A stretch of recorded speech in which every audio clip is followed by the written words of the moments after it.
தடுப்பணையில குளிக்க போன அரசு பள்ளி மாணவர்கள் 3 பேரு நீர்ல மூழ்கி உயிரிழந்திருக்காங்க.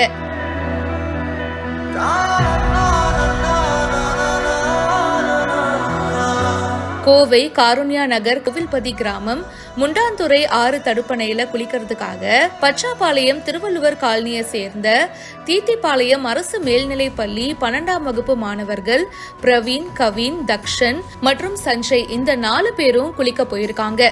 40 அடி ஆழம் உள்ள தடுப்பணையில தற்போது 15 அடி நீர் இருக்கு. இதுல நீச்சல் தெரியாம பிரவீன், கவின், தக்ஷன் இந்த 3 பேரும் நீர்ல மூழ்கி பரிதாபமா இறந்து போயிருக்காங்க.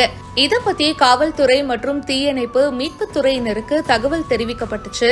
சம்பவ இடத்துக்கு வந்த காவல்துறை மற்றும் தீயணைப்பு துறையினர் 3 பேருடைய உடல்களை மீட்டு ஆம்புலன்ஸ் மூலமா கோவை அரசு மருத்துவமனைக்கு உடற்கூறு ஆய்வுக்காக அனுப்பி வச்சிருக்காங்க. இத பத்தி காருண்யா நகர் காவல்துறையினர் வழக்கு பதிவு செஞ்சு இப்ப விசாரணையும் பண்ணிட்டு இருக்காங்க. இந்த சம்பவம் அந்த பகுதியில சோகத்தை ஏற்படுத்தி இருக்கு.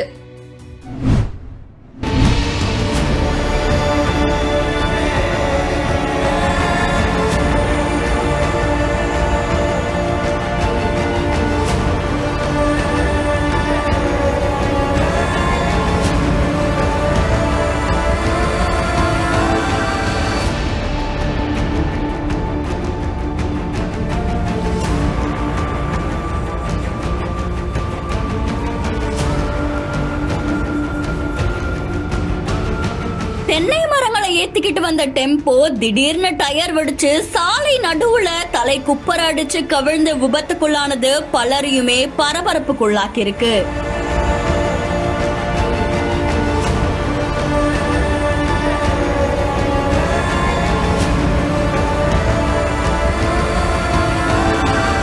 சேலம் மாவட்டம் வாடப்பாடி பேளூர் பகுதியில விவசாய தோட்டத்துல இருக்கிற தென்னை மரங்களை நெய்வேலிக்கு காட்டுக்கூடலூர் பகுதியை சேர்ந்த வேல்முருகன் அப்படின்றவரு அந்த மரங்களை ஏத்திக்கிட்டு போய் சேலம் சென்னை தேசிய நெடுஞ்சாலையில போயிட்டு இருந்தாரு. அப்போ கொத்தாம்பாடி பக்கத்துல இருக்கிற பேருந்து நிறுத்தத்துல திடீர்னு இந்த டெம்போடைய முன்பக்கத்துல இருக்கிற டயர் வெடிச்சிருக்கு. இதனால உடனே அந்த டெம்போ தலை குப்புற அடிச்சு நடு வழியில கவிழ்ந்திருக்கு. இதை தொடர்ந்து அந்த பகுதியில் இருக்கிற பொதுமக்கள் டெம்போல சிக்கியிருந்த ஓட்டுநரை மீட்டிருக்காங்க. ஓட்டுநர் சிறு காயங்களோட அதிர்ஷ்டவசமா உயிர் தப்பியிருக்காங்க அப்படின்னு சொல்லப்படுது. அந்த நேரத்துல வேற வாகனங்கள் அந்த வழியா போகாததால பெரும் விபத்து தவிர்க்கப்பட்டதாகவும் சொல்லப்படுது. இந்த விபத்து தொடர்பா ஆத்தூர் ஊரக போலீசார் விசாரணை மேற்கொண்டு வராங்க அப்படின்னு கூறப்படுது. இந்த நிலையில கொத்தாம்பாடி சேலம் தேசிய நெடுஞ்சாலையில மரப்பாரம் ஏத்திக்கிட்டு வந்த டெம்போ திடீர்னு கவிழ்ந்து விபத்துக்குள்ளான காட்சிகள் பலரையுமே பரபரப்புக்குள்ளாக்கி இருக்கு.